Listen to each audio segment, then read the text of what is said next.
fil des discussions avec les invités du jour. Puisqu'aujourd'hui, j'aurai le plaisir de co-modérer cette session, ce sera un échange à deux voix avec Kadia Sylla Moisson, qui est donc la directrice du développement Afrique chez Grant Alexander et qui est également la fondatrice de l'ONG Audacity for Africa. Bienvenue, Kadia. Merci, Léocadie. Alors, avant de vous laisser justement présenter nos différents invités, il m'a semblé important de mettre en lumière un point, c'est que vous êtes aujourd'hui l'ambassadrice de WIA pour la Guinée et peut-être nous dire pourquoi vous avez choisi ce thème et qu'est-ce qui a motivé votre engagement comme ambassadrice de WIA en Guinée. Merci beaucoup, Léocadie. Bonjour à tout le monde, bonjour aux internautes, à toutes les personnes qui nous regardent. Je suis ravie de faire cette modération avec toi. Alors, cette idée d'abord de webinaire est née dans le prolongement de la Journée internationale de la jeune fille qui est fêtée le 11 octobre tous les ans. Cette journée a été initiée par les Nations Unies par la résolution 66-170 pour reconnaître les droits de la jeune fille, les droits humains, et puis pour aussi éveiller les consciences sur les obstacles particuliers auxquels les jeunes filles partout dans le monde sont confrontées. Donc c'est un temps de célébration qui est fait partout sur le continent et ailleurs, dans le monde entier, qui va mettre l'accent sur la nécessité de relever les défis auxquels sont confrontées ces filles, ces jeunes filles qui sont des futures femmes, qui sont des futures dirigeantes contemporaines, et de pouvoir aussi promouvoir l'autonomisation de la femme. Il m'a semblé important de donner ce temps d'échange et de faire un spécial Guinée, puisque ça correspondait aussi à l'année de l'arrivée de Women in Africa à Conakry. Et en tant que femme engagée, j'ai souhaité aussi mettre la lumière sur toutes ces femmes guinéennes de Guinée sur le territoire national et en même temps au sein de la diaspora, donc ailleurs, qui impactent la réalité du terrain, qui sont vraiment des vrais rôles modèles. Et c'était aussi une manière de dire, de démontrer cette culture du possible et aussi de permettre à des jeunes filles guinéennes de pouvoir bénéficier de tous les programmes qui sont mis aujourd'hui en place par WIA, que ce soit le programme de Young Leader, les programmes de mentoring, voilà, que nous aussi en Guinée, qu'on puisse aussi s'inscrire dans cette dynamique au travers de toutes ces femmes qui nous portent. Voilà. Ah ben merci beaucoup, Kadia, pour ces éléments. Très honorée Très honorée, ben oui. cette voix. Alors, je vais te laisser présenter donc les invités qui nous rejoignent aujourd'hui, puisque ça va permettre à nos auditeurs de découvrir ces parcours. Certainement, il y aura de la résonance avec les secteurs d'activité dans lesquels elles interviennent. Merci. Je laisse la main. Merci. Alors, j'ai beaucoup hésité parce que j'avais des bios extraordinaires de ces femmes. Je me suis dit, je vais tout lire parce que ça va être… mais parce qu'elles sont vraiment exceptionnelles. Et la Guinée regorge de talent. Là, c'est la crème, mais il y en a beaucoup d'autres. Je vais commencer par Adiatou Diallo Barry, qui est une professionnelle de la banque avec plus de 15 ans d'expérience dans le secteur bancaire africain. Adiatou Barry a développé au cours de sa carrière une grande expertise dans l'inclusion financière. Elle a travaillé dans des grandes banques internationales panafricaines, Ecobank, UBA, NCA Bank. Elle a gravi des échelons, donc elle nous expliquera tout à l'heure. Surtout, ce qui est important de retenir, c'est que Hadiatou a été la première femme guinéenne à être directrice d'une banque. Et puis, bon an, mal an, en suivant tout son parcours, elle s'est rendue compte qu'en fait, les produits et les services bancaires n'étaient pas adaptés aux femmes de terrain. Et donc, elle a pris l'initiative de créer, de cofonder Akiba Bank Finance, qui est une banque, qui est la première banque guinéenne dans la microfinance. Elle nous parlera tout à l'heure de ce qu'elle y fait, mais je pense qu'on a beaucoup de choses à apprendre. Encore une fois, ce sont ces femmes qui impactent réellement, qui répondent aux besoins des populations. Donc, je suis ravie qu'elle soit parmi nous.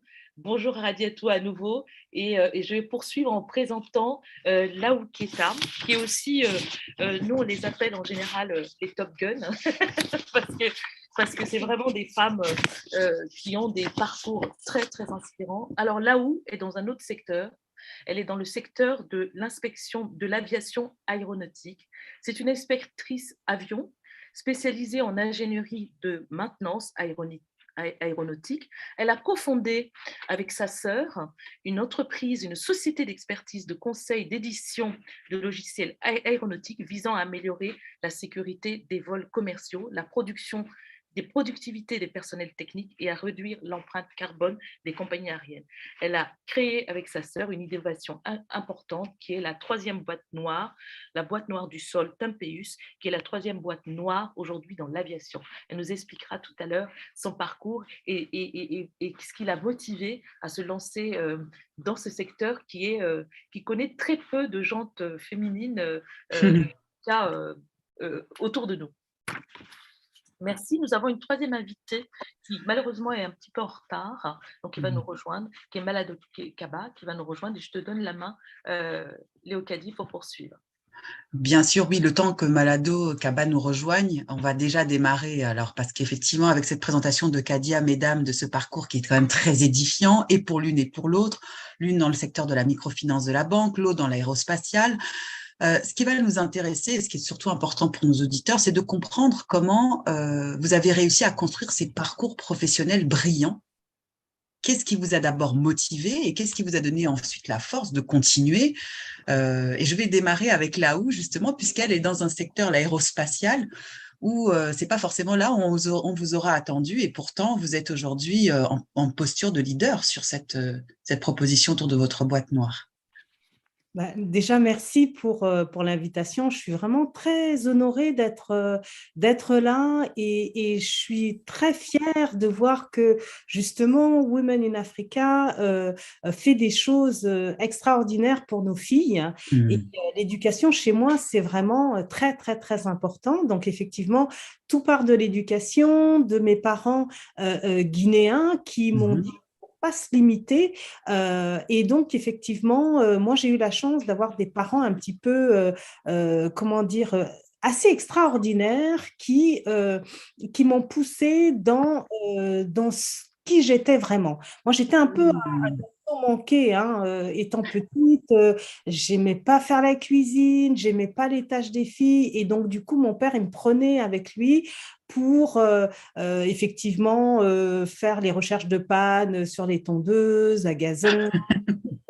Et lui qui était chirurgien, de la même façon qu'il réparait les corps, il réparait les équipements de la maison, et ça m'a beaucoup plu. Alors du coup, c'est vrai que quand je suis arrivée dans ce parcours aéronautique, ça a été un petit peu, on va dire, je n'étais pas intimidée, j'étais curieuse de tout. Et donc, effectivement, je voulais, moi, tout savoir sur un aéronef, sur les lois aérodynamiques, qu'est-ce qui fait qu'un avion vole, etc. Donc, voilà, j'étais curieuse et je me suis formée sur le terrain quelque part.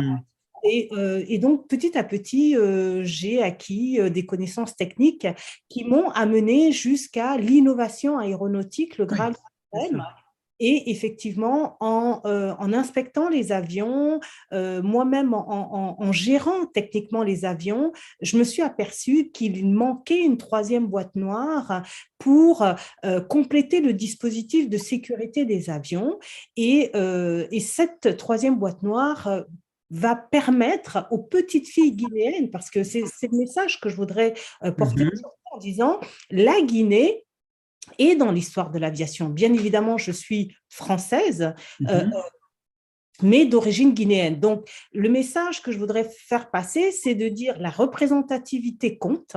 Il y a des femmes guinéennes qui ont inventé la troisième boîte noire d'un avion, et toutes les petites filles de Guinée peuvent le faire et peuvent même nous dépasser pour aller dans l'aérospatiale, puisqu'on est aujourd'hui dans la conquête de l'espace, et donc c'est vraiment possible. C'est ce message-là que je suis venue porter aujourd'hui. Alors, je vais rebondir tout de suite dessus, puisqu'on voit ce logo qui est derrière vous, hein, c'est l'OPAB, qui est finalement l'organisation des professionnels noirs de l'aérospatiale, que bien sûr, sur lequel vous œuvrez, et qui a cette vocation de préparer la relève pour les main-d'œuvre, pour favoriser justement l'inclusion des minorités, et puis des personnes qui sont en situation de handicap dans ce secteur de l'aérospatiale, où on ne peut pas forcément aujourd'hui imaginer le parcours qui a été le vôtre et cette ouverture de voie que vous proposez aujourd'hui à ces jeunes, et en tout cas à ces jeunes filles.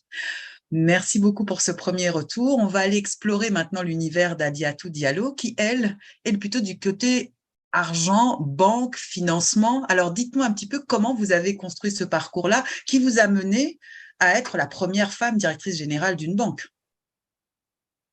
Merci beaucoup et merci à tout le monde. Ben, je dirais comme un peu là-haut, moi je grandis, je viens d'une famille de 5 enfants et je suis la seule fille. Je suis la dernière et avec un papa militaire. Donc, j'ai grandi avec une éducation où mon père, il n'a pas fait de différence entre les garçons et moi-même. Il m'a toujours donné la même chance que mes frères, aussi bien en termes d'éducation qu'en termes d'expression aussi, de donner lorsqu'il y a un débat, j'avais toujours droit à la parole et de donner mon avis. Et je pense que ça aussi, c'est très important pour donner un peu confiance, pour développer la confiance en soi. Donc, j'arrive comme ça, grandi dans une famille où on a tendance à dire quand on est la seule fille, on est choyé. Certes, mais j'ai toujours eu ma place. Et donc, quand je finis mes études, il faut savoir que je n'ai pas tout de suite commencé en banque. Je commence dans le service de transport maritime parce que je travaille chez MaxLine pendant 5 ans. Mais pendant que j'étais à l'école, je faisais des stages après à l'université chaque année et j'avais eu à faire un stage en banque. J'ai beaucoup aimé ça. Je vais trouver que ça me convenait, j'adorais et j'étais passionnée par le secteur. Donc, après mes études, j'ai pris la première opportunité que j'ai eue, bien sûr. Je suis allée chez MaxLine. Mais il faut savoir que c'est une boîte qui forme beaucoup. Donc, je pense que j'ai beaucoup bénéficié de la formation. Il y avait beaucoup de formations en interne, de formations en externe, beaucoup de voyages. Donc, ce processus pendant 5 ans m'a permis d'apprendre le travail, comment travailler, comment interagir avec les gens, les processus. On nous a appris même des détails de comment rédiger un mail. Ce n'est pas négligeable, je le dis, parce que c'est ce qui m'a permis, peut-être quand j'ai rejoint la banque 5 ans après, je rentre à Ecobank, ça m'a permis d'être compétitive parce que je savais comment travailler, j'étais à l'écoute et j'aimais beaucoup apprendre. Donc, j'ai eu la possibilité de tomber sur des mentors qui m'ont soutenu, qui ont vu en moi que j'avais un talent et aussi que j'étais à l'écoute. J'étais tout le temps à l'écoute, j'avais envie d'apprendre, j'avais envie de comprendre comment les choses fonctionnent. J'étais au service de la trésorerie et mon rôle, c'était de gérer un aspect du business des clients entreprises. Je ne couvrais pas tout le business des entreprises, des clients entreprises, mais je n'hésitais pas à aller trouver le département des entreprises pour qu'on m'explique comment traiter les requêtes des clients. Donc, à force de faire ça, il y a une opportunité qui s'était ouverte aux grandes entreprises 8 mois après que je suis arrivée en banque. Et donc, j'ai demandé. J'ai demandé parce qu'il faut dire que j'ai demandé est-ce que j'étais qualifiée pour aller au poste. Parce que souvent, nous, les femmes, on a peur de demander. On a tendance à se dire non, je ne suis pas à la hauteur, je viens d'arriver. Et puis voilà.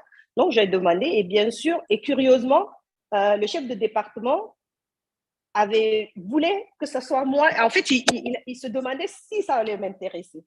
Donc, le fait d'avoir demandé m'a ouvert une porte. Donc, mais oui. Un peu, voilà. Et du coup, j'ai rejoint le département des grandes entreprises et je peux vous dire que peut-être c'était la clé. Je suis tombée sur un manager qui est généreux, qui est formidable, qui m'a appris beaucoup de choses. J'étais à l'écoute. Je pouvais rester des heures au travail.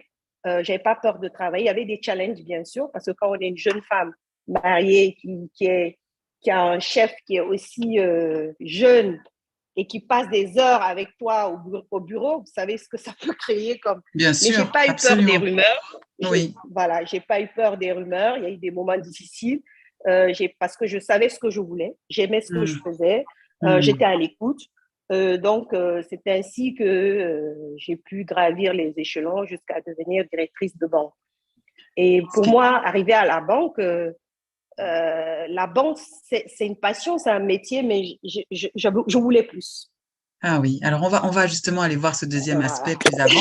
Déjà, ce qui est un point fort, et ce que vous avez mis là toutes les deux en lumière, c'est que vous aviez l'appui alors de la famille. Bon, dans les deux cas, c'est vos pères qui vous ont soutenu, qui vous ont encouragé à aller au bout des différentes démarches que vous aviez à faire. Vous avez évoqué cette notion de formation qui est très importante puisque c'est l'enrichissement permanent continu. Et vous avez aussi évoqué cette notion qui est plus ce travail sur cette confiance en soi. Et quelque part, d'une certaine manière, eux vous ont débridé puisqu'ils vous ont dit, allez, les voies sont ouvertes, allez-y mes filles.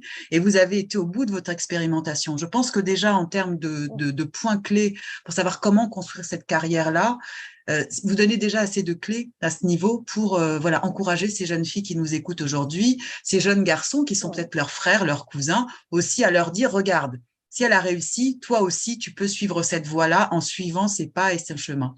Kadia, je sais que dans ton cas, la notion de formation, la notion d'accompagnement, cette notion de mentorat, ce sont des sujets qui te tiennent à cœur. Je voudrais bien avoir ton regard justement sur ces aspects. Oui, absolument. Et je pense que Adiatou a dit quelque chose d'essentiel. C'est que d'abord, elle a osé aller demander, etc. Elle a eu ce courage. Il faut quand même une sacrée dose de confiance en soi et de conscience de soi. C'est-à-dire ce qu'on veut, elle dit je voulais plus.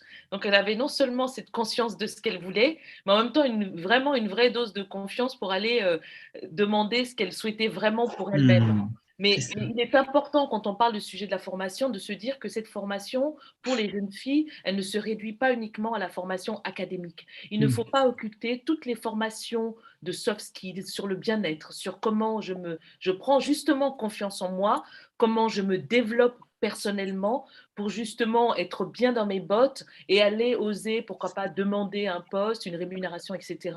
Mais en même temps, taper à la porte d'une entreprise à laquelle on n'aurait peut-être pas accéder parce qu'on se met des freins. Et puis, donc je pense qu'aujourd'hui, enfin je parle de l'Afrique, parce que ce que je connais de plus, je pense qu'on a besoin peut-être au travers de l'expérience de ces femmes inspirantes, aussi de renforcer nos jeunes filles pour qu'elles gagnent en confiance, qu'il y ait des formations en développement personnel, peut-être pourquoi pas même très tôt, pour que les jeunes puissent, on va dire, prendre conscience de leurs talents. On ne met pas assez en avant les talents, on est dans des formations académiques et on a peut-être quelque chose à creuser. Donc oui, ça me tient à cœur pour que chacun arrive à identifier ses talents, vraiment ses vraies dimensions, qu'elles soient mentales ou en tout cas pour pouvoir justement avancer. Merci Kadia pour ce retour. Alors, c'est vrai que notre thème aujourd'hui, une fois qu'on a compris un peu comment vous vous êtes construite, comment vous avez tracé vos voies, comment vous vous êtes inscrite là-dedans, on va voir cette notion d'engagement parce que vous êtes des femmes engagées, vous portez des messages annexes en plus de cette mission, j'allais dire plus professionnelle. Et donc, vous allez nous dire l'une et l'autre justement ce que vous avez pu construire à ces niveaux-là. Il y a un point qui va être important, ça va être surtout de comprendre par rapport à notre thème, comment vos actions, pour l'une et pour l'autre, impactent justement alors, les politiques publiques qui existent aujourd'hui en Guinée, comment vous arrivez à devenir d'une certaine manière des femmes qui sont des influenceuses positives avec des actions concrètes et qui permettent justement de faire, alors j'allais dire peut-être des leapfrogs sur ce qui est mis en place, sur ce qui est construit, ce qui est conçu. Je veux bien le retour de Laou à ce niveau. Alors, pour équilibrer les choses et pour rendre justice à ma maman que j'adore et qui doit m'écouter de là-haut, elle a été extraordinaire, ma maman, et justement, mon papa m'a donné le côté technique, hein, c'est un homme viril, voilà. Et ma maman, elle m'a donné toute cette partie féminine, d'empathie, parce que ma mère, elle était sage-femme. Donc, de la même façon qu'elle a couché les femmes, elle a couché les talents. Ma maman, elle pouvait rester là à écouter des gens pendant des heures, à démêler leurs problèmes, etc. Alors, tout naturellement, justement, parce que ce côté peul de ma maman, elle m'a, on va dire, inspirée pour m'engager au sein de la communauté. Donc, c'est naturellement que moi, j'ai rejoint effectivement l'Organisation des professionnels noirs de l'aérospatiale, qui est une organisation américaine qui me fait confiance, hein, en me disant, eh bien, développe le côté international à l'extérieur des États-Unis. Donc, mes collègues, c'est des gens de la NASA, ce sont des militaires américains, etc. Et donc, je fais en sorte justement que les petites filles, parce que la représentativité, elle compte. Dès lors qu'une petite fille voit une femme comme moi qui est inspectrice avion, elle se dit, bon, ben, j'ai vu là-haut, donc c'est possible. Exactement. Donc, c'est ça que je viens faire en Guinée. en disant, et moi je compte sur Women in Africa pour qu'on puisse, via des webinaires, faire justement rameuter. Moi, je vais avoir mes collègues qui sont pilotes, qui Bien sont sûr. contrôleurs aériens, moi-même inspectrice. Hein. Via la technologie, on peut aller en Guinée, faire ce que l'on appelle les professionnels dans les écoles, parce qu'actuellement même, c'est la semaine des professionnels dans les écoles. On peut le faire via le virtuel en Guinée. Bien sûr. Toutes les petites filles de Guinée se disent « Ah ben j'ai vu une contrôleur aérien, une inspectrice avion, une pilote, etc., une astronaute même. » Donc voilà. Et on est là pour elles. Hein, et c'est ce message que je viens porter, mais qui me vient de ma maman pour justement cet engagement communautaire. Merci. Là où est important, effectivement, d'honorer la part des parents, hein, leur contribution, à la fois dans l'éducation, mais également dans les aspirations qui sont les leurs. Et donc, je trouve cette image très belle, cette alliance entre ce père que vous décrivez comme technique et cette mère sage-femme accoucheuse de talent. C'est un très bel hommage à vos parents. Et donc, c'est une belle image que nous allons conserver sur justement cette puissance de l'alliance au service de l'émergence du talent qui a été le vôtre et qu'aujourd'hui, vous mettez en lumière et à l'honneur pour ces jeunes filles de manière très singulière. Et Adiatou, de votre côté, dans votre sphère, dans votre stratosphère, voilà, comment, à votre manière, vous aussi, vous contribuez à influencer ces politiques publiques? Quelles actions concrètes est-ce que vous avez mises en place? Il faut savoir que moi, lorsque je décide de quitter la banque, Mmh. j'avais en tête d'impacter parce que, euh, étant seule femme dans un milieu d'hommes et aussi dans le secteur des finances, on constate rapidement que les femmes ont du mal à accéder au financement. Elles ont du Mmh. mal même à avoir un compte bancaire. Et lorsqu'on regarde autour de nous, on voit que les produits et services n'étaient pas adaptés Mmh. même aux besoins des femmes, qui sont quand même la plus grosse partie de la population active. Mmh. Et du coup, quand on observe la révolution du mobile banking quand même, ou du mobile money, on se rend compte que ça a révolutionné la manière de faire les finances, la manière d'interagir, parce qu'il y a beaucoup de porte-monnaie électroniques, des gens dans les villages commençaient à recevoir de l'argent. Oui. Je voyais des femmes dans les marchés qui me disent oui, maintenant, quand on veut commander les fruits et légumes, on envoie un transfert au producteur pour réserver sa production avant la récolte et comme ça, on est prioritaire. Mais après, lorsqu'on pousse les analyses, on s'est rendu compte que c'était essentiellement de la transaction. Ça reste Mmh. du transfert, des dépôts, des retraits. Et donc, pour moi, lorsque je quitte la banque, j'avais deux options. Soit retourner rechercher du boulot dans un secteur bancaire encore et suivre ma carrière tranquillement, ou choisir ce qui me tenait à cœur. Parce que ce qu'il faut savoir, moi, j'ai toujours eu à cœur d'impacter, de partager dans la communauté. Et j'adore ce que Lao vient de dire, c'est quand même fou. Moi, j'ai une mère sage-femme également, et j'ai une grand-mère qui a évolué dans des coopératives qui faisaient de la teinture. C'est ça, Et j'ai été oui. très proche de ma grand-mère. J'ai toujours vu ces groupements de femmes qui se regroupent, qui travaillent ensemble, qui évoluent ensemble. Donc, j'avais envie de faire quelque chose pour la couche féminine. Et même quand j'étais en banque, j'ai toujours eu envie de pousser la femme parce que lorsque j'occupe mon poste, on était à 40-60% de femmes, hommes-femmes dans la banque. Quand je partais, on était à 51-49. Parce que pour moi, à compétence Arrêtez. égale, les femmes ont de l'impact. Et c'est parti de la même idéologie que j'avais. Qu'est-ce que je peux faire pour améliorer la condition de vie de la femme? Parce que j'avais fait des tournées, j'ai vu en Afrique de l'Est comment, grâce au mobile, les femmes arrivaient à épargner, les femmes arrivaient à accéder à des microcrédits via Absolument. leur téléphone. Donc, pour moi, il n'y avait pas de fatalité. Si ça marchait ailleurs, en Guinée, ça ne peut que marcher également. Donc, on a ce qu'on a à la tontine, que les femmes ont l'habitude de Oui, faire. bien sûr. Et on a réfléchi comment faire en sorte, on a créé Akiba Finance, qui est la banque digitale, pour accompagner justement les femmes et les jeunes. Et on s'est dit, comment utiliser le numérique aujourd'hui pour permettre aux femmes et aux jeunes d'accéder à l'épargne et au crédit via l'éducation financière. Donc, c'est ce qu'on fait aujourd'hui chez Akiba et c'est notre manière, en tout cas pour moi, de contribuer à l'impact, à la vie communautaire, mais aussi à pousser les politiques publiques parce que on n'est pas sans savoir que même si aujourd'hui, via le téléphone, on a réussi à digitaliser la tontine, mais il y a des freins. On se rend compte que si tu n'as pas de pièce d'identité, tu ne peux pas avoir un numéro de téléphone. Tu n'as pas de pièce d'identité, tu ne peux pas avoir donc un compte bancaire, donc un compte mobile. Donc, on continue à se battre pour demander à ce que des solutions avec les régulateurs, avec les politiques, nous permettent de réduire, en tout cas, de trouver des outils alternatifs, c'est-à-dire des pièces alternatives. Ça peut être une carte d'électeur, ça peut être autre chose, pour faciliter l'accessibilité des femmes aux solutions de financement, mais aussi, et donc, aider également pourquoi pas mettre dans l'enseignement introduit dans le système éducatif des cours d'éducation financière. Parce que ça commence là. Ça commence là. Donc, voilà un peu, chez Akiba, comment on essaye petit à petit de donner notre contribution. Ça fait 3 ans qu'on le fait et ça se passe bien. Aujourd'hui, on a à peu près 60 000 clients. On a pu quand même accompagner plus de 5 000 femmes avec juste de petits crédits et on voit la puissance de ça, comment ça change les vies. Donc, voilà. Merci beaucoup, Adiatou, pour ce partage. Je vais revenir vers Kadia parce que je sais que la notion de transmission, de contribution, d'abord avant la transmission, la notion de contribution est très, très importante. Là, nous avons 2 illustrations bien concrètes de cette contribution.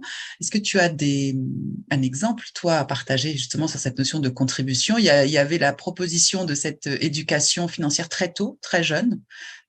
Parce que finalement, la relation à l'argent, on l'apprend une fois qu'on est peut-être dans la vie active ou qu'on peut-être on est en soutien de ces mamans qu'on accompagne au marché sur une économie informelle ou éventuellement d'un papa, d'une maman qui gère plus le budget de la maison.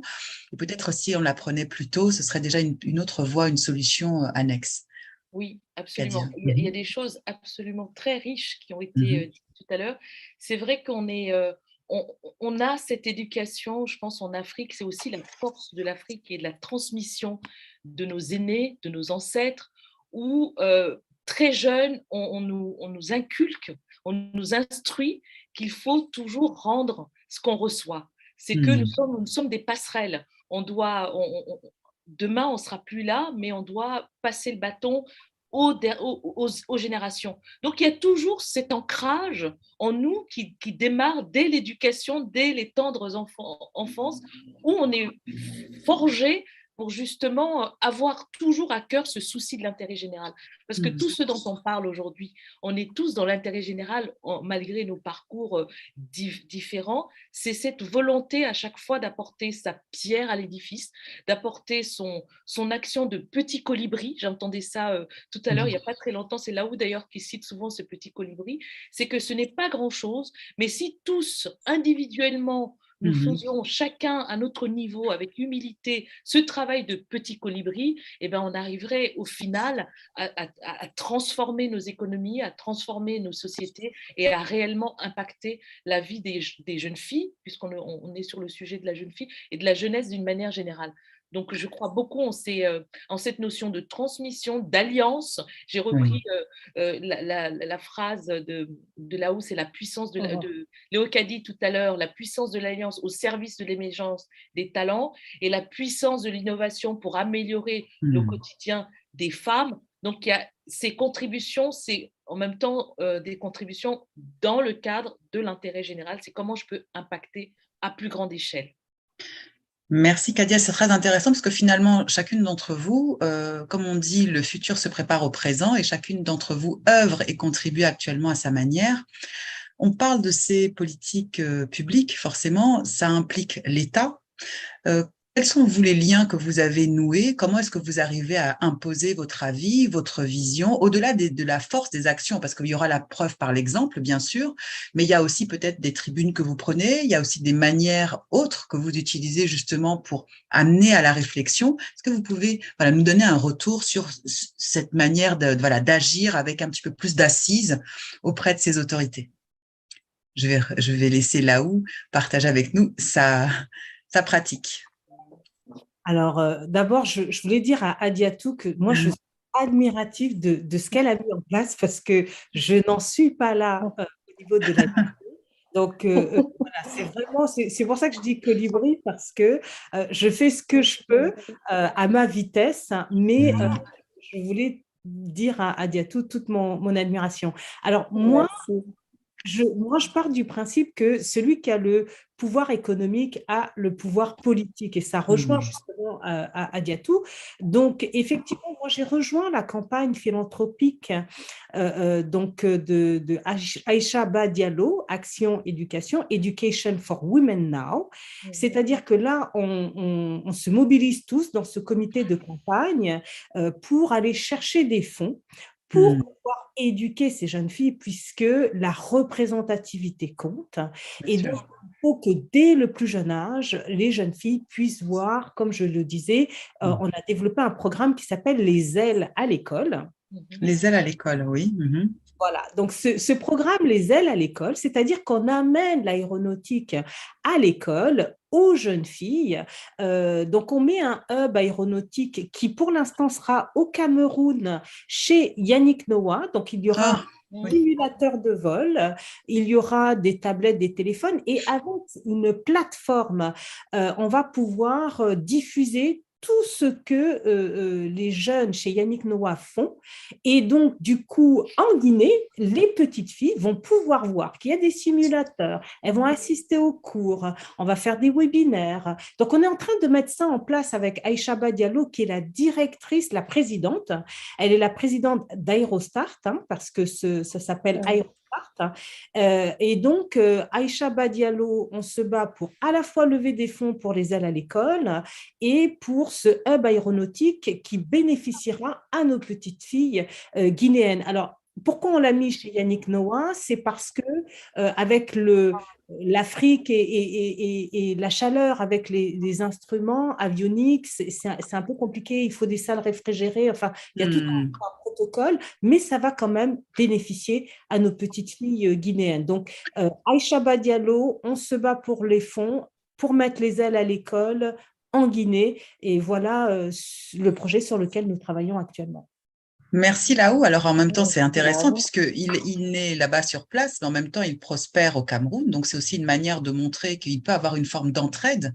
Alors là, on parlait du climat par rapport à ces machines, mais c'est aussi une manière de montrer qu'il peut avoir des constructions aussi avec d'autres pays pour pouvoir embarquer ces jeunes filles de manière peut-être plus large dans cet espace et cette découverte de l'aéronautique. En tout cas, un très beau projet, les ailes à l'école, hein, qui a déjà un projet d'envergure, ne serait-ce que dans sa conception et son ambition. Donc, on vous salue vraiment ce projet-là. Kadia, je te voyais réagir avant qu'on vienne voir les illustrations d'Adiatou sur cet aspect. Oui, oui, oui, c'est un projet qui est extraordinaire. C'est encore une fois l'idée de créer cette culture du possible pour nos petites filles, de dire ben, c'est possible, l'aéronautique, voilà, et puis de les faire rêver aussi un peu. C'est Nos ça. enfants ont perdu ce goût du rêve. Oui. Malheureusement, je ne parle pas de la Guinée, mais je veux dire, quand on prend beaucoup de pays d'Afrique avec des situations compliquées, donc c'est amener à rêver, s'imaginer pilote de l'air, directrice de banque, etc. C'est créer la culture du possible. Donc ce projet, il faut que nous communiquions tous dessus, qu'on le Bien sûr. valorise, qu'on fasse sa promotion parce qu'il est juste extraordinaire. Donc bravo, hein, Madame Votre Aïcha Diallo, que vous avez citée tout à l'heure, est une icône de toutes les Guinéennes la connaît. Elle a fait un travail extraordinaire autour de l'éducation. Moi, je la suis. C'est notre tante, super tante qu'on adore. Et donc, c'est aussi cette femme qui nous inspire et Tata Ishaba. qui nous pousse à aller de l'avant et à se développer et à imaginer ce type de programme extraordinaire pour les jeunes filles. Donc, on voit, merci Kadia, on voit avec ce partage à Delahaut combien l'éducation est fondatrice, à la fois alors, au niveau humain, au niveau relationnel, au niveau de la découverte. Et alors, Adiatou nous disait que dans ce qu'elle imaginait, cet apprentissage de l'inclusion financière, mais en tout cas de la sensibilisation à l'approche financière, elle l'imaginait déjà très tôt, très jeune au sein des écoles. Et donc, on voit aujourd'hui le premier résultat hein, avec l'ensemble de ces femmes qui ont déjà été accompagnées, 60 000 clients, plus de 5 000 femmes aujourd'hui accompagnées. Et là, l'idée, c'était d'avoir justement une clé pour savoir comment est-ce que Adiatou, au-delà de ces réalisations-là, qui sont déjà extrêmement probantes, voilà, pouvait impulser et influencer de manière positive ces politiques publiques. Bon, justement pour ça, il faut savoir que nous, en tant qu'Akiba Finance, on a un agrément de microfinance. Donc, On fait partie d'une association professionnelle des institutions de microfinance. Donc, qui est le patronat des institutions de microfinance. Et notre rôle au sein de ce patronat aussi, c'est de favoriser l'inclusion financière. Donc, c'est de discuter avec le régulateur, avec les politiques, pour essayer de faciliter l'inclusion et de faire passer nos idées et de partager les besoins. Donc, au sein de cette association, nous militons, nous essayons d'organiser des rencontres avec le régulateur, avec les parties prenantes, pour essayer de partager les contraintes et les difficultés auxquelles nous faisons face aussi pour faciliter cette inclusion. Et personnellement, j'ai rejoint aussi le African Women Network, le Howling, récemment, et je fais partie du bureau stratégique qui porte le volet inclusion financière. J'ai accepté d'être dans cette association et j'ai eu l'honneur d'avoir été cooptée par les membres de Howling pour porter ce projet, justement, qui est une plateforme qui va nous permettre de faire passer le message. Et récemment, on vient d'approuver un plan d'action qu'on va essayer sur lequel on va travailler et qui prend en compte toutes ces actions une des actions que je viens de citer, plaider auprès des politiques l'instauration de l'éducation financière très tôt, plaider aussi auprès des politiques le fait de faciliter la digitalisation en permettant à tout un chacun d'avoir accès à une pièce d'identité ou à des outils alternatifs. Plaider auprès de toutes les parties prenantes aussi, le fait de prendre en compte le genre, la question du genre dans la politique d'inclusion financière nationale. Parce que quand on parle d'inclusion financière, il y a l'inclusion financière, mais au sein de l'inclusion financière, il faut un volet genre, qui est très important, qu'il faut défendre et qu'il faut vraiment développer et vulgariser. Parce que ça concerne, c'est quelque chose qui ça permettra de sortir, même économiquement, le pays des difficultés qu'on connaît. Parce que si on prend seulement dans le secteur informel, tu as plus de 92% des femmes actives qu'on trouve dans ce secteur. Donc, c'est important que des actions soient prises.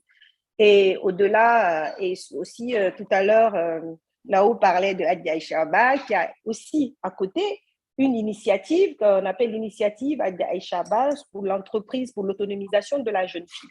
C'est un fonds qu'elle a mis en place avec d'autres partenaires pour accompagner les jeunes filles qui ont fini l'université et qui n'arrivent pas à trouver du boulot, qui se sont lancées dans l'entrepreneuriat. Et avec elle, on a signé un protocole il n'y a pas longtemps. Nous avons mis en place une ligne de refinancement pour accompagner des jeunes filles. Et aujourd'hui, nous avons pu accompagner au moins 3 jeunes filles dans ce cadre. L'objectif, c'est de prendre au moins une dizaine et voire plus.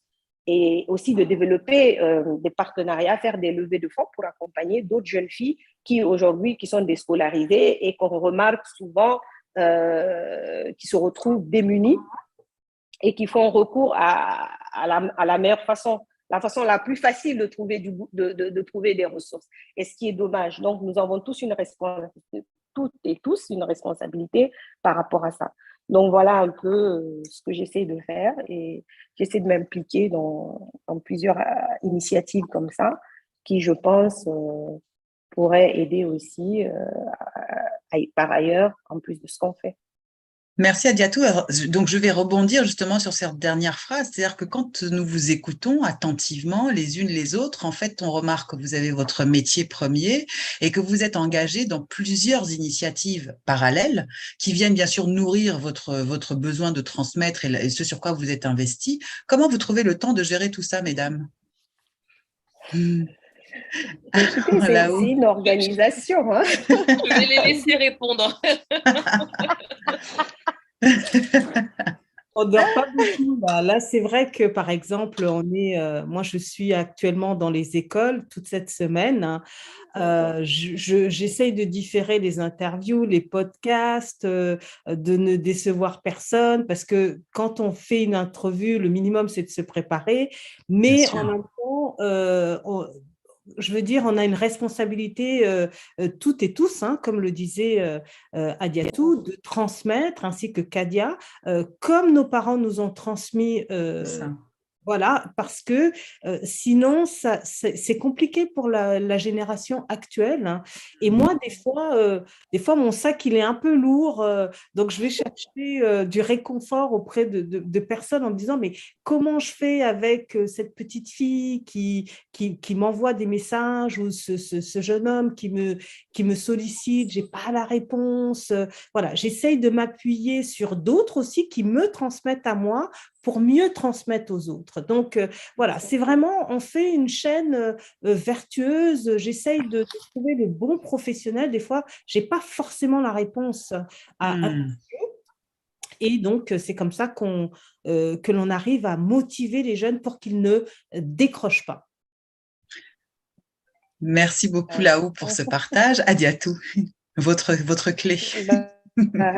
Comme dit Laou, c'est ça, il faut se faire aider, il faut partager et s'appuyer sur d'autres pour donner ce qu'on a et trouver le temps. Je pense qu'on est parfois passionné par ce qu'on fait, on essaie toujours de trouver un tout petit, même si c'est un tout petit moment, pour partager, parce qu'on se rend compte, si on est arrivé là où on est, c'est parce qu'on a reçu. D'autres ont trouvé le temps, d'autres nous ont donné, d'autres nous ont accordé, ont partagé avec nous. Donc, on est obligé de partager aussi pour impacter. On a choisi ce chemin, donc on s'organise pour. C'est pas toujours facile, il y a des moments difficiles, il y a des jours où on est fatigué, mais encore une fois, on essaye, en tout cas, de faire en sorte que le message passe ou que si une minute peut changer la vie de quelqu'un, pourquoi pas? Donc, c'est ce qui nous aide à pousser.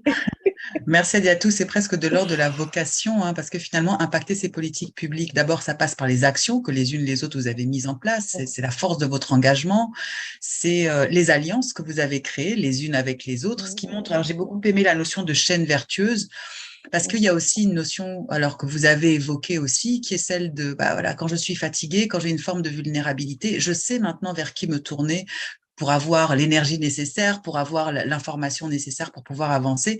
Je pense que ce sont des clés aussi qui sont importantes de partager, qui est celle de sortir de l'isolement. C'est pas parce que j'ai une idée dans ma tête qu'en fait elle va prendre corps, c'est parce qu'elle va être partagée, c'est parce qu'elle va être appuyée, c'est parce qu'elle va être challengée par d'autres que je vais réussir à lui donner corps et vie. Et je pense que ça, c'est un message vraiment important que vous nous avez donné là aujourd'hui. Je vais me rapprocher de Kadia, qui elle aussi a cette pratique dans tout ce qu'elle entreprend, dans ces femmes qu'elle accompagne, et peut-être venir plus se questionner sur ces femmes avec ce potentiel d'influence, qu'il soit au niveau de l'entreprise, mais qu'il soit aussi au niveau des instances plus, j'allais dire peut-être plus politiques, ou en tout cas en termes d'engagement. Comment ce serait quoi les clés que toi tu pourrais partager à ce niveau-là pour donner envie à celles et à ceux qui nous écoutent de se dire, allez, j'ai compris comment je pouvais m'organiser, j'ai compris comment elles s'organisent, je sais où sont mes zones de mimétisme, et alors maintenant, moi aussi, j'ai envie d'avancer. Je pense qu'il y a beaucoup de choses qui ont été dites. Je pense qu'il faut, pour ces femmes ou ces jeunes femmes, il faut être accompagné, il faut être mentoré. C'est-à-dire qu'il faut vraiment ne pas arriver avec ses gros sabots en disant j'ai la science infuse. Il faut profiter de l'expérience des uns et des autres pour avancer. Il ne faut pas hésiter à se faire accompagner, à se faire mentorer pour développer des capacités, des compétences qu'on n'aurait pas. Donc, pour moi, la clé, c'est vraiment, oui, profiter de celles qui sont passées par là, s'inspirer de celles qui ont été les pionnières pour pouvoir avancer à son tour. On a toujours besoin de plus fort que soi. Et puis, il faut ne pas hésiter à se dire, je ne sais pas, je vais apprendre, je vais tester. C'est le test and learn. Hein. Donc, même si on échoue et qu'on tombe, avoir ce courage de se relever et se tourner vers des personnes, des énergies positives qui sont capables de vous donner ce courage de vous relever pour aller de l'avant. Donc, moi, c'est ce que je dirais sur ce sujet précis. Merci beaucoup, Kadia, pour venir illustrer aussi, vu du périmètre qui est le tien d'une manière générale. Alors, on avait effectivement quelqu'un qui pouvait faire ce témoignage sur cette posture de mentorat. Alors, peut-être qu'on aura l'occasion de la recevoir dans une prochaine édition. Absolument. Ce qui serait important là pour toutes les deux, c'est nous dire, vous, qu'est-ce que vous avez… alors, dans cette contribution, on l'a vu, il y a vos actions, il y a les alliances qui vous ont permis d'avoir plus de poids pour pouvoir justement avoir cet impact au niveau de ces actions et de ces politiques publiques. Est-ce qu'aujourd'hui, vous auriez peut-être des messages à passer par rapport à vos axes respectifs, peut-être par rapport à vos secteurs d'activité respectifs, une forme de sensibilisation, une forme de point d'attention, un cri de cœur que vous auriez envie de donner là aujourd'hui pour mobiliser les personnes autour des engagements, des axes que vous avez ouverts, mais aussi également peut-être d'avoir une vision un petit peu plus prospective sur ce qui pourrait être construit maintenant? Je vais laisser Laou démarrer. Alors, moi, c'est vrai que avec toute humilité, j'aime le mot humilité parce que, encore une fois, c'est ce que mes parents m'ont appris. C'est-à-dire que moi, je m'appuie sur des Guinéens qui connaissent le terrain. Je ne peux pas venir en tant que franco-guinéenne sur un terrain que je ne connais pas. Donc, moi, je m'appuie sur Aïcha Diallo pour me diriger. Pouvoir propager les ailes à l'école, on a besoin d'argent parce que l'éducation, ça coûte, ça a un coût. Bien sûr.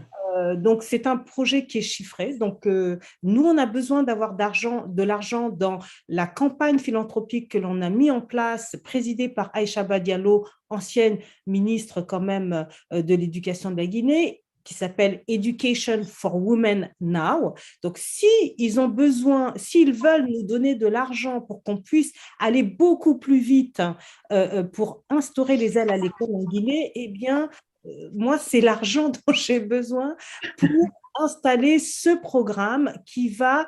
Peut-être que la prochaine africanote sera guinéenne. Voilà cette africaine que moi, je cherche désespérément sur le continent africain qui va être la commandante d'un spatial habité. Peut-être qu'elle sera guinéenne. Mais pour cela, il faut que j'installe les ailes à l'école pour lui donner le goût, comme moi j'ai eu étant petite, de rentrer dans un véhicule spatial. Donc voilà, moi voilà le message que je souhaiterais faire passer. Merci. Merci beaucoup Laou. Alors Adiatou, à votre niveau, quel message est-ce que vous aimeriez faire passer? C'est pareil, hein, c'est l'argent. Le nerf de la guerre. Le nerf de la guerre, c'est l'argent, parce que ce qu'il faut savoir pour aider et financer des femmes ou des jeunes, pour les financer des projets à long terme, on a besoin de ressources longues, comme on dit chez nous. Pour financer un projet, il ne suffit pas seulement de mettre un petit crédit de 50 000, 1 million, 500 euros, 10 000 euros, 2 000 euros. À un moment donné, on a besoin de mettre plus d'argent. Les femmes ont besoin de capital, pas seulement d'emprunter. Elles ont besoin d'accompagnement technique. Elles ont besoin d'être éduquées. Donc, ça demande de l'argent frais qui fait que quand on les appuie, c'est de l'argent qui va rester et qui va être réutilisé plus tard, donc sur la durée. Et pour faire ça, nous, en tant qu'institution financière, nous avons besoin d'être appuyés également. Parce que souvent, on vient me voir, on me dit, nous, on veut accompagner des femmes entrepreneurs, on cherche des profils de femmes entrepreneurs à accompagner. D'accord, c'est bien, mais pour accompagner des femmes entrepreneurs, il faut appeler les institutions qui accompagnent les femmes entrepreneurs. Moi, aujourd'hui, je suis rentrée dans un processus de levée de fonds. On a déjà investi des millions, on a encore besoin de lever plus de fonds pour pouvoir financer les projets, pour mettre en place les outils que nous voulons aussi pour faciliter cette accessibilité et cette innovation. Donc, ça demande des investissements à long terme et ça demande des partenaires techniques, ça demande des partenaires financiers. Donc, nous avons besoin d'être accompagnés à ce niveau, nous avons besoin d'être appuyés.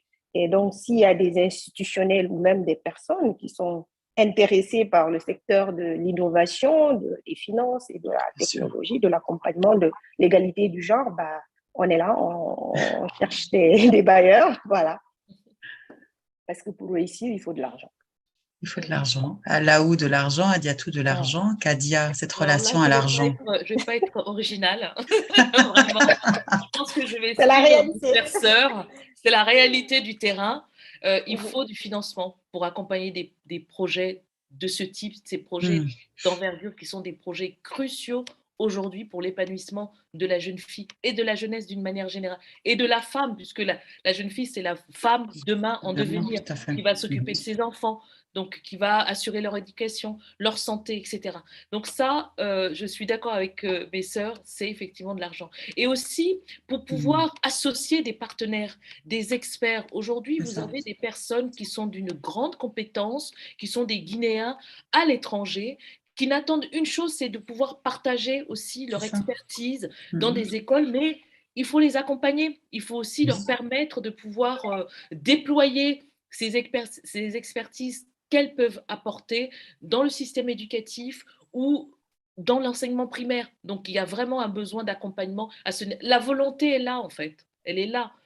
Toutes les discussions qu'on a eues tout à l'heure, il y a pas mal de partenaires, il y a déjà énormément de choses qui ont été engagées, mais c'est vrai qu'il y a besoin de soutien auprès des institutionnels, qu'elles soient nationales ou internationales, auprès des privés, etc. Donc, il y a de vrais sujets. L'Afrique est le continent de demain, mais les femmes ont besoin d'être soutenues. Absolument. Donc ça, on le garde comme un message fort, hein, cet argent comme nerf de la guerre, mais aussi une manière de pouvoir arriver au bout de l'ensemble de ces programmes.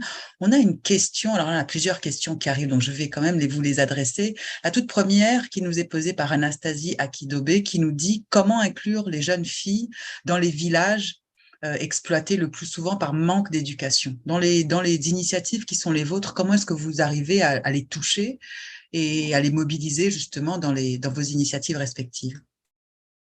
Alors, je vais laisser peut-être Laou déjà dans un premier temps nous apporter son retour, ou à Diatou, la première à qui cette question parle.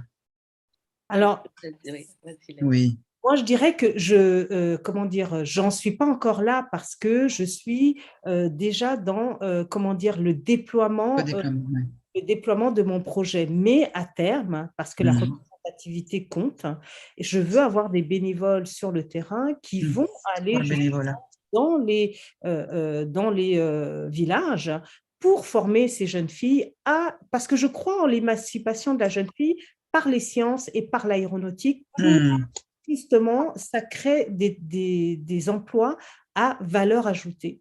Donc, pour cela, je vais m'appuyer par la suite sur des bénévoles terrain.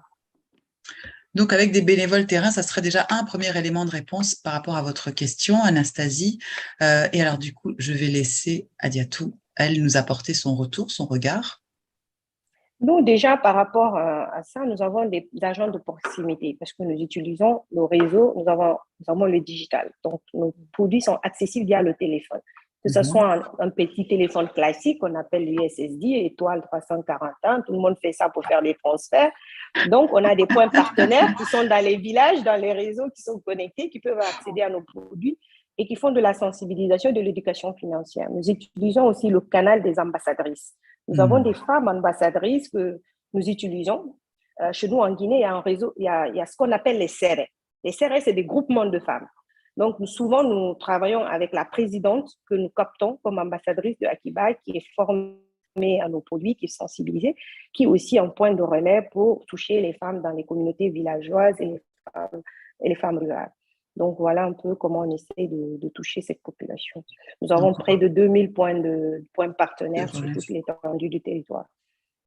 Alors, merci beaucoup pour ces réponses. Kadia, est-ce que tu voulais compléter avant que je reprenne la question suivante? Non, mais on va prendre la question suivante parce que les internautes posent oui. Alors, on a une deuxième question qui est quand même de savoir comment on peut étendre ces programmes à une dimension plus inclusive. Vous avez parlé du genre, vous avez parlé de la manière un peu de le déployer. Comment ces programmes-là peuvent avoir une dimension plus inclusive? Je laisse répondre, oui. Plus inclusive, c'est-à-dire… Voilà. On fera peut-être plus attention. Ben oui, au niveau du genre, je pense, parce que là, nous, bien sûr, on l'a axé sur la jeune fille, parce qu'on est dans le mois de la jeune fille, comme l'a rappelé Kadia en introduction, hein, avec son 11 octobre. Imaginons qu'on se retrouve dans la configuration d'Adiatou, où elle était la seule fille entourée de plein de frères. Forcément, ce seront les frères qui viendront ramener l'information. Donc, comment justement on peut faire en sorte qu'il y ait cette dimension plus inclusive pour que ces programmes-là puissent être étendus quelque part au plus grand nombre? Alors, l'aéronautique, en général, c'est vraiment c'est un domaine masculin. Donc là-dessus, je ne me fais pas de… La représentativité, on en a. C'est parce que je dois, moi, trouver des inspectrices avions, des contrôleurs pour les jeunes filles, que voilà. Mais l'aéronautique est inclusif à la base, et même si on fait Education for Women Now, qui est un volet d'Action Éducation, Bien Action sûr. Éducation a vocation à être inclusif, c'est-à-dire que tout le monde sera intégré dans les ailes à l'école. On va juste faire un programme spécifique pour les filles, de représentativité, pour leur dire que c'est possible pour elles. Avec cette notion peut-être qu'évoquait Kadia en introduction, qui était aussi d'avoir bien sûr de la formation, bien sûr technique, mais aussi ce développement des soft skills qui vont beaucoup leur servir tout au long de leur carrière, quels que soient les lieux finalement où elles vont opérer. Absolument. Avec du mentorat Avec du mentorat, tout à fait. féminin, et voilà, donc on sera là pour elles. Et alors, du coup, pour une autre question qui nous arrive là avant qu'on conclue, parce que c'est vrai que maintenant, les internautes arrivent et réagissent, hein, vous savez, pour avoir des retours aussi en direct. Comment ces jeunes peuvent s'inspirer si elles n'ont pas accès à l'information? Imaginons qu'aujourd'hui, nous ayons des jeunes voilà, qui ne nous regardent pas, qui ont aussi des rêves, qui observent des choses qu'elles voient à la télé, mais en fait qui ne savent pas que ça existe. Comment est-ce qu'elles pourraient, elles, aujourd'hui, être inspirées par vos actions respectives, par les programmes que vous couvrez les unes les autres? Je pense que là, ça passe par la communication, Oui. c'est par les réseaux sociaux. Aujourd'hui, tous les jeunes en Afrique, et même pas qu'en Afrique, ailleurs, partout, ils ont des smartphones, certains en ont même 2, voire 3. Donc, c'est vraiment par la communication, et aussi, les ONG font un travail extraordinaire en Guinée. C'est-à-dire qu'il y a beaucoup d'ONG, il y a vraiment une volonté de la société civile d'impacter sur le terrain. Donc, il y a pas mal de communication, etc. Donc, c'est aussi le conseil de leur dire, c'est de s'intéresser à des sujets, c'est aller regarder sur Internet, sur les réseaux sociaux, le sujet qui les intéresse, parce qu'aujourd'hui, on a ce formidable outil quand même qui nous permet d'avoir accès à la connaissance quand même. Donc, c'est cette curiosité, hein, parce que Absolument. du rêve à la curiosité, aller voir un peu ce qui se fait, à écouter, poser des questions autour de soi, oser, comme vous disiez tout à l'heure en introduction, les unes les autres. Ça va être des points très importants. Donc, ce que j'ai relevé là par rapport à nos échanges, comment impacter, comment vous, en tant que femme influente dans les milieux dans lesquels vous œuvrez, et on a vu hein, l'ensemble des entreprises que vous avez mises en place au niveau associatif, au niveau, j'allais dire plus dans le secteur bancaire, mais c'est au niveau de l'aéronautique, donc dans des secteurs d'activité dans lesquels finalement vous arrivez à impacter ces politiques publiques d'abord par la force et la puissance de vos investissements respectifs, par les résultats que vous réussissez à obtenir, par la capacité que vous avez eue de créer des alliances, bien sûr sur le territoire guinéen, mais également, là on avait l'exemple avec ce hub au Cameroun, et aussi pour la capacité que vous avez d'aller vous ressourcer pour rester toujours sur des conditions optimales, à la fois dans votre communication, à la fois dans votre développement aussi personnel, et également à la fois au niveau de votre développement technique, pour continuer à finalement honorer ce qui vous a été transmis, pour donner encore envie à cette jeune fille qui est la femme de demain d'œuvrer de façon positive et investie à l'image de ses mères, de ses tantes, de ses sœurs, de ses aînés que vous êtes aujourd'hui, et qui leur donne aussi la capacité de se projeter, qui est très, très importante justement pour construire cet avenir dans lequel vous œuvrez avec beaucoup de force et d'intelligence aujourd'hui. Kadia, je te laisse un point, un mot pour la fin, puisque nous aurions envie encore de discuter, Oui, mais néanmoins, nous absolument. Mais, arrivons à la fin de notre moi, en fait, webinaire. ça Mais va oui, être une conclusion avec des mots oui. qui sont sortis un peu, enfin, qui m'ont vraiment marqué. C'est d'abord l'engagement, hein, qu'on voit au travers des interventions de Laou et de Hadiatou, la responsabilité, hein, une détermination, très important, de la confiance en soi, l'alliance, on a parlé d'alliance, de la puissance des alliances pour avancer. Et surtout, à la fin, je me disais, mais peut-être que ce webinaire, au-delà de la Journée internationale de la jeune fille, on aurait pu l'appeler leadership féminin et multilatéralisme. Parce que Oui. finalement, c'est toute cette dimension d'intégration de l'ensemble des parties prenantes pour changer la donne, pour faire avancer, pour faire évoluer, et pour pousser la jeune fille vers la réussite. Donc finalement, on a tous besoin de mettre la main à la pâte, si j'ose dire, toutes ces alliances, les parents, les ancêtres, les tantes, pour qu'il y ait ce multilatéralisme à la fois au sein des politiques publiques qui est nécessaire.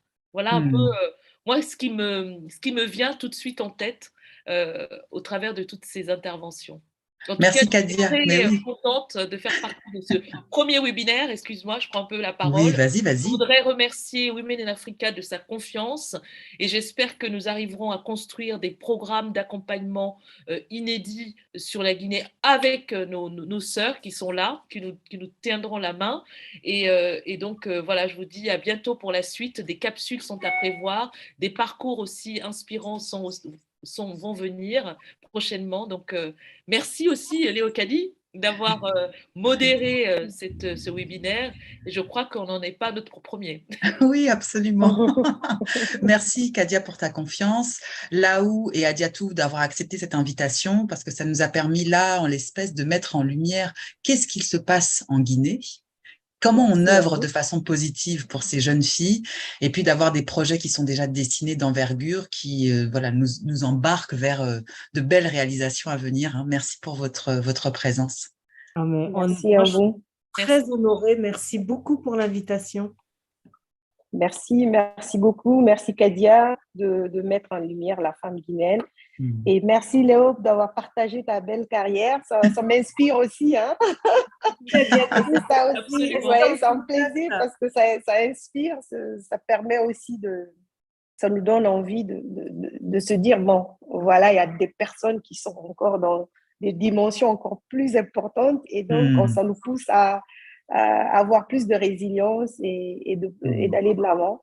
Quand il y a des moments de doute, on se dit, bon, voilà, il ne faut pas. Merci tout le monde. En tout cas, c'est un honneur pour moi d'avoir partagé mon expérience en toute humilité. Merci. Merci beaucoup. Merci beaucoup, Adiatou. Au revoir. À très bientôt. Au revoir.